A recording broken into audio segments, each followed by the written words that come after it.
வக்ரதுண்ட மகாகாய சூரியகோடி சமப்பிரப அவிக்னம் குருமே தேவ சர்வகாரியேஷு சர்வதா. தென்னாட்டுடைய சிவனை போற்றி, என் நாட்டவர்க்கும் இறைவா போற்றி. நண்பர்களே, இந்த புத்தம் புதிய வீடியோவில் உங்கள் அத்துணை பேரையும் சந்திப்பதில் மிக்க மகிழ்ச்சி கொள்கிறேன். இப்போ நம்ம தொடங்க போகிற இந்த சீரீஸ் சனிப்பெயர்ச்சி எக்ஸ்க்ளூசிவ், சூப்பர் எக்ஸ்க்ளூசிவான வீடியோஸ். சனிப்பெயர்ச்சி 2025, அதாவது சனி பகவான் இப்போ இருக்கக்கூடிய கும்ப ராசியிலிருந்து மீன ராசிக்கு மார்ச் 29, 2025 என்று திருக்கணித பஞ்சாங்கப்படி பயிற்சி ஆகிறார். இப்ப திருக்கணித பஞ்சாங்கம், வாக்கிய பஞ்சாங்கம் 2 இருக்கு. திருக்கணித பஞ்சாங்கத்தின்படி மார்ச் 29, 2025 அன்று சரியாக சனி பகவான் கும்பராசியிலிருந்து மீனராசிக்கு பயிற்சி ஆகிறார். இந்த பயிற்சியுடைய பலன்கள் 12 ராசிக்கு எப்படி இருக்கும் இன்று நம்ம பார்க்க போகிறது.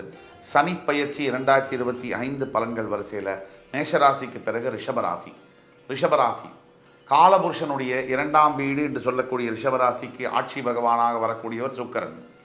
இங்கே கிருத்திகை, ரோகிணி, மிருகசீரிடம் 3 நட்சத்திரங்கள் வருது. இந்த ரிஷபராசியில் ஒரு ஸ்பெஷாலிட்டி என்னன்னு சொன்னால், ரிஷபராசிக்கு இந்த சனி பயிற்சி பலன்கள் 2025 மிகவும் மிகவும் சாதகமாக இருக்குது. அப்படிங்கிறத எப்படி சாதகமாக இருக்குது, என்னெல்லாம் நல்ல பலன்கள் அப்படிங்கிறத விவரமாக நம்ம இந்த வீடியோ ஃபுல்லாக பார்ப்போம். ஏதாவது பிரச்சனை இருந்ததுன்னா அது எந்த பிரச்சனையாக இருக்க முடியும், நம்ம என்ன தீர்வுகளை செய்யணும் அப்படிங்கிறத பற்றியும் நம்ம விரிவாக பார்க்கலாம். ரிஷபராசிகளுடைய தத்துவம் என்பது ரொம்ப பெரிய தத்துவம். அத்தனை பேருக்கும் நல்லதை செய்து மற்றவர்களுக்காகவே தன் வாழ்க்கையை வாழ்ந்து வாலண்டரியாக எல்லோருக்கும் நிறைய உதவிகளை செய்து மனம் நொந்து எதிர்பார்த்த அன்பும் நேர்மையும் காதலும் கிடைக்காமல் போக மனசெல்லாம் நொந்து போய் வாழ்க்கையை நடத்தி கொண்டிருக்கக்கூடிய அனைத்து ரிஷபராசி அன்பர்களுக்கும் இந்த வீடியோ நம்ம டெடிகேட் பண்ணுறோம்.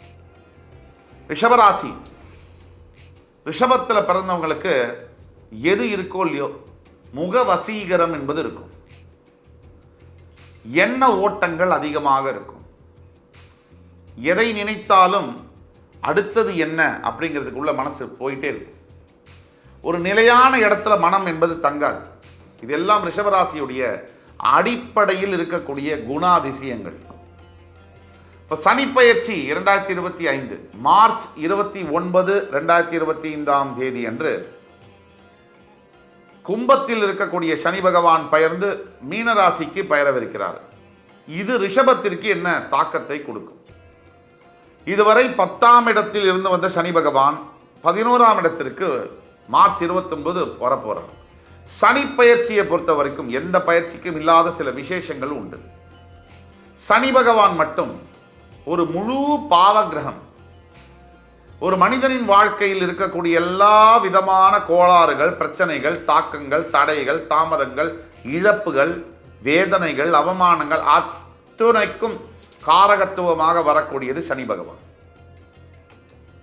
இந்த சனி பகவான் 10ஆம் இடத்தில், அதாவது சுக்கிரன் உங்களுடைய ராசிநாதனுக்கு வேண்டிய உற்ற நண்பர்.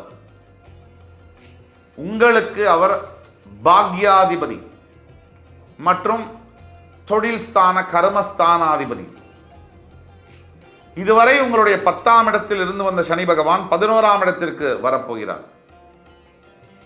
ஸ்திர ராசியான நீங்கள் 3ஆம் இடத்திற்கும் 8ஆம் இடத்திற்கும் உடைய கிரகங்கள் மாரகாதிபதியாகவும் 9ஆம் இடத்திற்கு உடைய சனி பகவான் பாதகாதிபதியாகவும் இருந்தாலும் கூட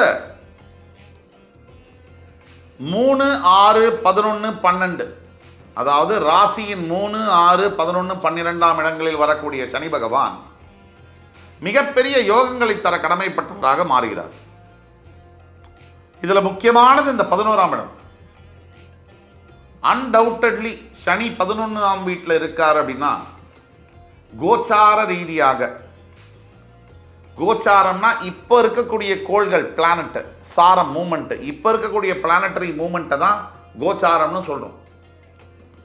இந்த கோச்சார ரீதியாக இருக்கக்கூடிய சனி பகவான் 11ஆம் வீட்டிலிருந்து 12ஆம் வீட்டிற்கு வந்தால் ஒரு பலன். அதுவே 10ஆம் வீட்டிலிருந்து 11ஆம் வீடு போகும்போது அதீத ராஜயோக பலன்களை செய்ய கடமைப்பட்டவர். தவிர உங்கள் ராசிக்கு வேற வேண்டப்பட்டது. 12 ராசியில் சனிப்பெயர்ச்சி பலன்கள் யாருக்கு ஃபேவரபுளாக இருக்கோ இல்லையோ, உங்களுக்கு டு த எக்ஸ்ட்ரீம் ஃபேவரபுளாக இருக்கு. இதுதான் உண்மை. எப்படி அது எக்ஸ்ட்ரீம் ஃபேவரபுளாக இருக்கு? முதல் பாயிண்ட், கடந்த 2.5 வருஷம் அவர் உங்களோட 9ஆம் வீட்டிலேருந்து 10ஆம் வீட்டுக்கு வந்ததுலேருந்து கடந்த 2.5 வருஷம் உங்களை வேலை சம்பந்தப்பட்ட விஷயங்கள், ஆஃபீஸ்லேயா இருக்கட்டும், பிஸ்னஸ் பண்ணக்கூடிய விஷயங்களாக இருக்கட்டும். ஒரு எடுத்துக்காட்டுக்கு நீங்கள் ஒரு ஐடி கம்பெனியில் ஒர்க் பண்ணுறீங்க, இல்லை வேறு எந்த ஒரு வேலை செய்கிறீங்க. வேலை செய்கிற இடத்துல உங்களை இந்த 2.5 வருஷம் கடிச்சு மென்று துப்பியிருப்பாங்க. அவ்வளவு பிரச்சனைகளை நீங்கள் சந்திச்சிருப்பீங்க, இது வரைக்கும் இல்லாத அளவுக்கு. சரி, ஒரு வியாபாரம் செய்கிறீங்க, நம்ம பேசுகிற மாதிரி ரியல் எஸ்டேட் வியாபாரம், ஹோட்டல் தொழில்கள், விவசாயம் சார்ந்த தொழில்கள், ரியல் எஸ்டேட் புரோக்கர்ஸாக, அரசியலில் தலைவர்களாக, காவல்துறையில், மருத்துவத்துறையில், இதெல்லாம் வேலை செய்கிறீங்க.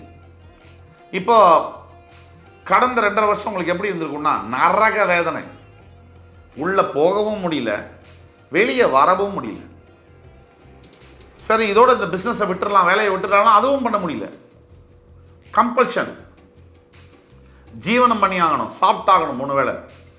நம்மளெல்லாம் குடும்பம் வேறு இருக்கு, கடன் தொல்லைகள், பிரச்சனைகள். டெய்லி வேலை செய்யும் போது இன்னைக்கு பொழைச்சமா, உயிர் பொழைச்சி வீட்டுக்கு வந்தோமான்ற அளவுக்கு வேலை. இது இந்த மாதிரி அவஸ்தைப்பட்டீங்க இல்லையா, இதெல்லாம் மாறப்போகுது அப்படிங்கிறது தான் சத்தியமான உண்மை. 100% இந்த சனிப்பெயர்ச்சி 2025 உங்களுக்கு நல்லது தான் நடக்க போகுது. ரிஷபராசி அன்பர்களுக்கு எல்லா விதமான அற்புதங்களும் நடக்கும், அதிசயங்களும் நடக்கும் கூட சொல்லலாம். இதுதான் உண்மை. கிட்டத்தட்ட 30 வருஷத்துக்கு அப்புறமா, கிட்டத்தட்ட 30 வருஷத்துக்கு அப்புறமா உங்க வாழ்க்கையில மிகப்பெரிய திருப்பங்கள் வரப்போகிறது. இதுல எந்த விதமான சேஞ்சஸும் இல்லை. 30 இயர்ஸ்க்கு அப்புறமா உங்க வாழ்க்கையில டேர்னிங் பாயிண்ட் வரப்போகுது. பாசிட்டிவான மிகப்பெரிய அதிசயங்கள் நடக்க போகுது. அடுத்தபடியாக பல ரிஷபராசி என்பர்களுக்கு கடன் தொல்லையுடைய பாதிப்புகளும், கடன் தொல்லையினுடைய தாக்கங்களும் சகிச்சு கொள்ள முடியாத அளவுக்கு இருந்து வந்தது. இப்ப இந்த கடன் தொல்லையிலிருந்து விடுபடக்கூடிய சிக்னல் இப்போ 6 மாதம் இருக்கு இன்னும் சனிப்பெயர்ச்சிக்கு. இருந்தாலும் இப்பவே நல்ல விஷயங்கள் நடக்க தொடங்கும். அக்டோபர் மாசத்திலிருந்தே உங்களுக்கு வாழ்க்கையில திருப்பங்கள் தெரியும், நல்லது நடக்கிறதுக்கு ஆரம்பிக்கும். இந்த புல்லுருவிகளும் சில தேவையில்லாத விஷயங்களும், ஆன்டி சோஷியல் எலிமெண்ட்ஸ் எல்லா இடத்துலையும் இருப்பாங்க. இந்த கமெண்ட் செக்ஷனில் ஜோதிடத்தை பற்றி எந்த நாலேஜும் கிடையாது, கடவுள் மேலே நம்பிக்கையும் கிடையாது. நாங்கள் தம்ப்நெயில் என்ன, நாங்கள் எதாவது டான்ஸு நான் போட்டிருக்கோம். நாங்கள் சாமி ராசி ஜோதிடம் தான் போட்டிருக்கோம். ஜோதிடத்து மேலே நம்பிக்கை இல்லாத ஒருத்தருக்கு இந்த தம்ப்நெயிலை பார்த்துட்டு இதுக்குள்ளே வர வேண்டிய அவசியம் என்ன? இதுலேருந்து மற்றவங்க புரிஞ்சுக்கணும், இவங்கெல்லாம் ஆன்டி சோஷியல் எலிமெண்ட்ஸு. இதுக்குள்ளே ஜோதிடம் பொய், கடவுள் பொய்ன்னு எதுக்கு சொல்லணும்? தம்ப்நெயிலை பார்த்துட்டு, தம்ப்நெயிலில் தான் கிளியராக போட்டிருக்கு ஜோதிடம் தான். ஜோதிடத்தில் நம்பிக்கை இல்லாதவங்க தம்ப்நெயிலுக்குள்ளேயே வரமாட்டாங்க. அப்போ இவங்களுக்கு வேறு ஏதோ அஜெண்டா இருக்குது. ஆக நம்ம அதை பற்றி கவலையே படலை. யார் வேணால் என்ன வேணால் கமெண்ட் போடுங்க. ஒரு அளவுக்கு மேலே போடும்போது எங்கள் லீகல் டீம் இருக்குது, அதை நாங்கள் பார்த்துக்குவோம். இதுதான் உண்மை. ரிஷபராசி நண்பர்களை பொறுத்த வரைக்கும் கடன்கள் தொல்லையிலேருந்து நீங்கள் எவ்வளோ அவஸ்தைப்பட்டீங்கன்றது எல்லாருக்குமே தெரியும். அந்த கடன் தொல்லையிலிருந்து நீங்கள் வெளியில் மிகப்பெரிய அளவில் சாதனை படைக்கப் போகிறீர்கள், நிம்மதியான வாழ்க்கையை வாழப்போகிறீர்கள். உங்களுடைய வாழ்நாள் முழுக்க சில டார்கெட்ஸ் இருக்கும், இதெல்லாம் அச்சீவ் பண்ணணும், இதெல்லாம் நம்ம வாங்கணும், ஒரு நல்ல வீடு வாங்கணும், நல்ல ஒரு கார் வாங்கணும், நல்ல பதவியில் உட்காரணும், இந்த கம்பெனியில் வேலை கிடைக்கணும், இந்த அளவுக்கு திருமணம் முடிக்கணும், இந்த நினைச்ச மணமகனையோ மணமகளையோ திருமணம் செய்ய வேண்டும், காதல் ஜெயிக்கணும். இது அத்தனையும் கண்டிப்பாக நிறைவேறும், நிச்சயம் நடக்கும். நம்பிக்கையோடு செயல்படுங்கள். தெய்வ விஷயங்களை பற்றி பேசும்போது சில அன்பர்கள், ரொம்ப நிறைய பேர் இல்லை, 95 பேர் நல்லா தான் இருக்காங்க. நீங்கள் சொன்னீங்களே நடக்கலையே அப்படின்னா, தெய்வ விஷயங்கள், பிரார்த்தனைகள் எல்லாமே நம்பிக்கைக்குரியது. அதை குவான்டிஃபை பண்ண முடியாது. ஒரு 5% பேருக்கு நடக்காது. அதுக்கு காரணம் அவர்களுடைய கர்மாவும் கூட காரணம். ஒரு 95% பேருக்கு நடக்கும்.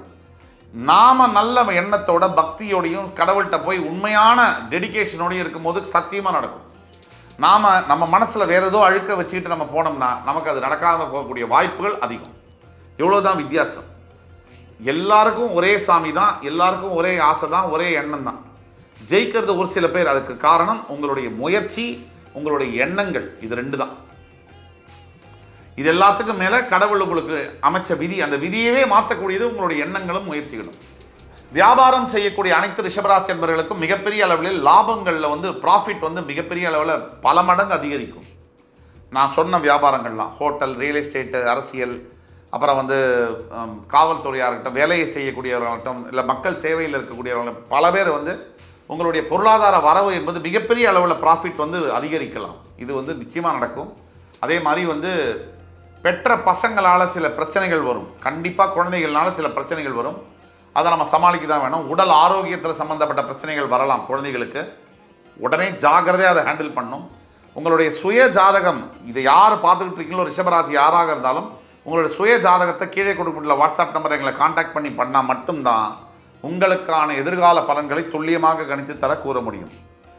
நாம் இப்போ பேசக்கூடிய இதெல்லாம் பொது பலன்களே. உங்களோட சுய ஜாதகம், தனிப்பட்ட உங்களோட ஹாரோஸ்கோப் பார்த்தா தான் துல்லியமாக நாங்களால் ப்ரிடிக்ட் பண்ணி சொல்ல முடியும். அதே மாதிரி பல வருஷமாக மேரேஜுக்காக வெயிட் பண்ண இருக்கக்கூடிய ரிஷபராசி அன்பர்களுக்கு இந்த வருஷம் முடிஞ்சு அடுத்த வருஷம் மார்ச் 29ஆம் தேதிக்கு அப்புறமா மேரேஜ் நடக்கக்கூடிய பாசிபிலிட்டிஸ் மிக மிக அதிகம். அதே மாதிரி ரிஷபராசி அன்பர்களில் ஹஸ்பண்ட் அண்ட் ஒய்ஃபில் கல்யாணம் ஆச்சு, நல்லா வாழ்ந்துட்டு இருந்தோம். திடீர்னு பிரச்சனை, மிகப்பெரிய அளவில் அந்த பிரச்சனை சின்னதில் ஆரம்பித்து பெருசாக வளர்ந்து வளர்ந்து வளர்ந்து வளர்ந்து குட்டி போட்டு இப்போது விவாகரத்து அளவுக்கு நிற்குது. இது சொல்லும் போது மனசில் ரொம்ப பாரத்தோடு சொல்கிறேன். இந்த கணவன் மனைவிக்குள்ளே இருக்கக்கூடிய பிரச்சனைகள் மட்டும் ஒரு ஒரு ஒரு ஒரு ஆளை செதைச்சிடும். அப்படியே அந்த பிரச்சனைகள் இருக்கக்கூடியவங்களுக்கு ஒரு நற்செய்தி என்னென்னா, இப்போ நீங்கள் பேச்சுவார்த்தையை ஆரம்பிச்சிங்கன்னா சுமூகமாக முடியும். உங்கள் சுய ஜாதகத்தை கொண்டு வந்து காமிச்சு உங்களுக்கான தீர்வுகள் என்னங்கிறத பண்ணிங்கன்னா உங்களுக்கு நல்ல விஷயங்கள் நடக்கும். அதே மாதிரி ரொம்ப முக்கியமாக கவனமாக இருக்க வேண்டிய விஷயம் எதெல்லாம் அப்படின்னு பார்த்தோம்னா, இந்த இன்கம் வருது, செலவு பண்ணுறோம், நமக்கு தான் நேரம் நல்லா இருக்கே அப்படின்னு டக்குன்னு செலவு பண்ணிடக்கூடாது. ரொம்ப ஜாகிரதையாக பொறுமையாக நம்ம வருமானம் என்ன, நாம் யார், நம்ம எந்த நிலைமையில் இருக்கோம், நமக்கு எது தேவை எது தேவையில்லை, இதெல்லாம் யோசித்து செலவு பண்ணணும். பணம் மொத்தமாக வருதுன்னு பட்டுன்னு செலவு பண்ணிடக்கூடாது. ரொம்ப கவனமாக இருக்கணும். அதே மாதிரி நீங்கள் இன்வெஸ்ட்மெண்ட் பண்ண போகிறீங்கன்னா பாசிவ் இன்வெஸ்ட்மெண்ட்னு சொல்லுவாங்க இங்கிலீஷில்.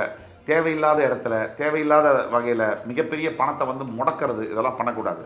இன்வெஸ்ட்மெண்ட்டை பிரித்து போடணும். டைவர்சிஃபைடு இன்வெஸ்ட்மெண்ட்னு சொல்லக்கூடிய அளவில் நீங்கள் இன்வெஸ்ட்மெண்ட் பாலிசியை மேற்கொள்ளணும்.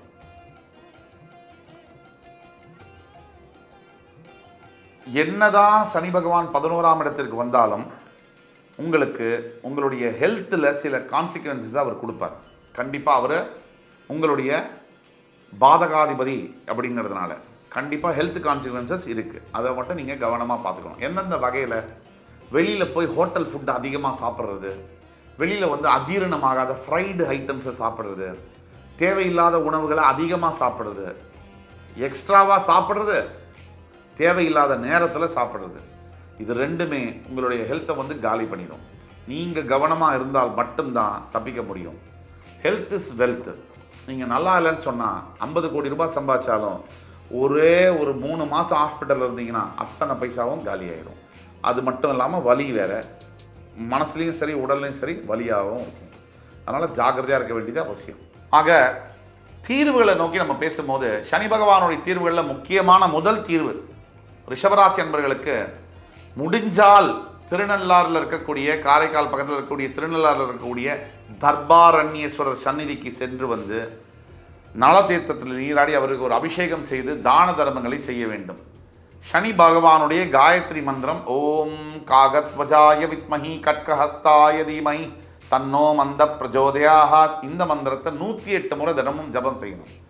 3வது எல்லா ராசிக்கும் சொல்கிறது தான், தான தர்மங்களை தவறாமல் செய்ய வேண்டும். உங்களுக்கு முடிஞ்ச அளவுக்கு ஏழை எளியவர்களுக்கு சாப்பாடு கொடுக்கறது, உங்களால் முடிஞ்ச ஆடைகளை கொடுக்கறது, உங்களால் முடிஞ்ச படிப்புக்கு ஹெல்ப் பண்ணுறது, கல்யாணத்துக்கு ஹெல்ப் பண்ணுறது, இதெல்லாம் செய்யும்பொழுது பிறவியற்ற பலனை கொடுப்பார் சனி பகவான். பிறவியே இல்லாத ஒரு முக்தி நிலையை கொடுப்பார் சனி பகவான். சனி பகவான் கொடுக்கக்கூடியது அத்தனையும் அனுபவமே. அவர் கொடுக்கறது அடியல்ல என்பதை மனதில் நிறுத்தி மறுபடியும் உங்கள் எல்லோரையும் சந்திக்கும் வரை என் உயிரினும் மேலான ரிஷபராசி அன்பர்களுக்கு வாழ்த்துக்களையும் வணக்கங்களையும் கூறி விடைபெறுவது உங்கள் சுபாஷ் பாலகிருஷ்ணன். நன்றி, வணக்கம், வாழ்க வளமுடன்.